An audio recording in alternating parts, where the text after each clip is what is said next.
Depending upon your angle, when you're coming up to a piece of cover, something overhanging, depending upon your angle, that's gonna decide whether or not you make a sidearm skip or you're gonna make an underhand pitch.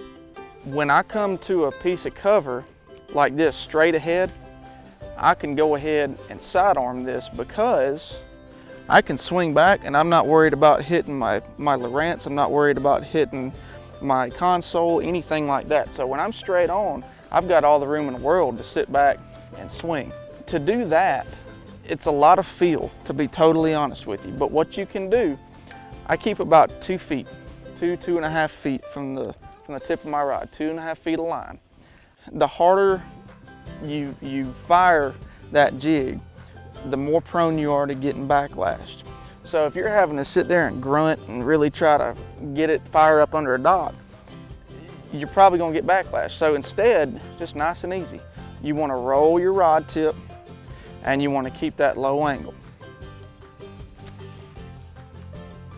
And that slides it up under where a lot of other anglers might miss. So you get unpressured fish that aren't real intelligent, and you can get a lot of bites that way.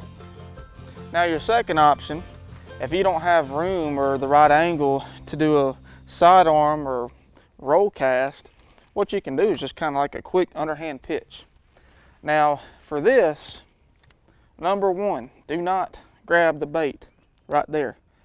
If you have some sort of coordination issue, which happens to all of us, you will hook your hand. I've hooked my thumb thousands of times. I promise, don't do that. So grab it down here, clear the hook, and then you're just gonna easily kind of backhand it in there. Now, it's not as much wrist action, at least the way I do it. It's not as much wrist action. You're just gonna kind of slide it in there. And what I found that really helps for me is to keep your eye on the target.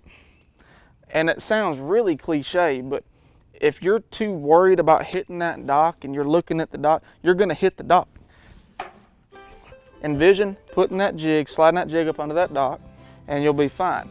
Now also, the other important factor of this is how far do you get from the front of the dock or the side of the dock. Wherever you're doing that underhand pitch, everybody's gonna be a little bit different, to be honest. My suggestion to anybody learning this for the first time, get in your boat or go on the bank, however you fish, and only put one reel and rod in your boat with a jig tied on, and make yourself learn it.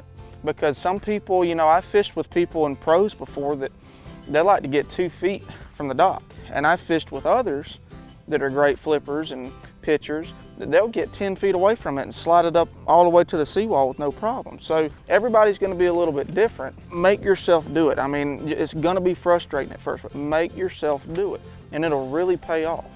The trailer component to a jig really does matter when you're trying to skip and, you know, get your jig into tight places.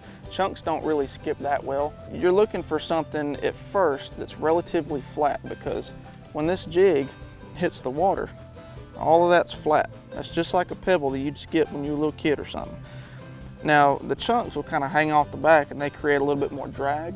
So look for something that might be a little bit more flat right there, a little bit more surface area to make it skip across the water easier.